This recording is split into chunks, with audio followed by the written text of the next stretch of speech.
does not love passive income? It's income that requires little to no effort to earn and maintain. One of the best ways of generating passive income is by turning your basement into a rental space. Hi, my name is Stephanie Lerner, your friendly neighbor realtor in the Greater Toronto area.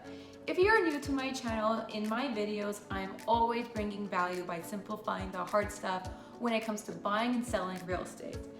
If that is something you are interested in, make sure to subscribe so you don't miss any of my future videos. Also, if you like this video and you find it helpful, don't forget to hit that like button. It really helps with the YouTube algorithm. In today's video, I'm going to share with you my top 5 things to keep in mind before turning your basement into a rental unit. So let's just jump right in.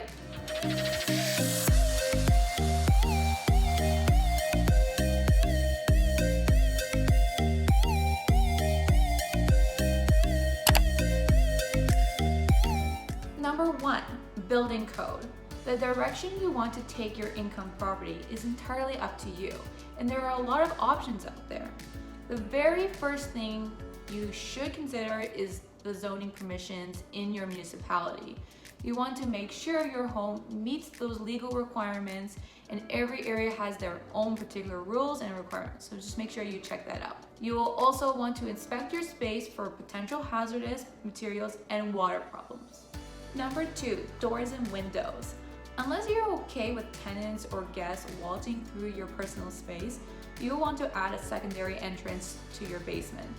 Building codes usually require at least one window for an emergency exit. If your basement doesn't have windows of the proper size, you may have to dig below the foundation of your house to create a window well. Number 3, sharing your driveway and split of utilities. Be prepared to share a part of your home. For example, parking on the driveway. Are you providing a parking space? How many? Is there enough space on the driveway to prevent shuffling of the cars, or you don't mind doing that?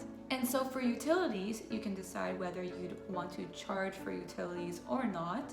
You may want to charge an additional fee for a small portion of utilities to incentivize your tenants to be more mindful on saving on heat, water, and hydro use. Number 4, storage. When it comes to storage, the basement usually has some great spots to keep a lot of your belongings.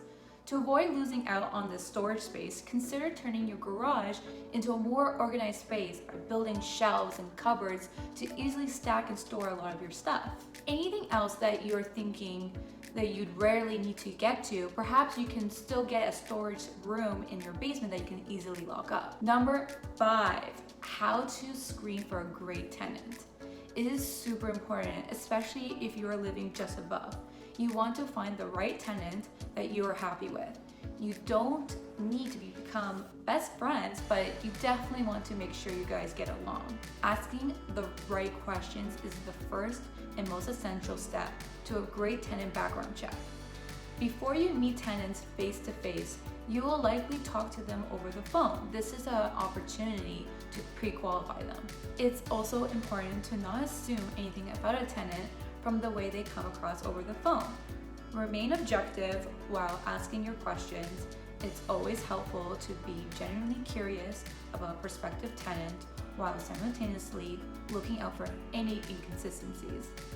When in doubt, always best to ask a realtor to do this work for you, and they can also help evaluate what to charge monthly to help maximize your profitability, put a proper contract in place, and protect you from any other hurdles along the way. Now, there are a few other things that are important to know before you turn your basement into a rental, but in order to keep this video short and sweet, I narrowed it down to my top 5. Feel free to ask me any questions in the comments below, or if you would like to share your experience with basement rentals, I would love to hear from you. That's it for today's video. I hope you enjoyed it and found it helpful. If you did, make sure to show me the love by smashing that like button, and make sure to subscribe to my channel if you would want to see more videos like this. Thank you guys for watching, and I will see you guys next time.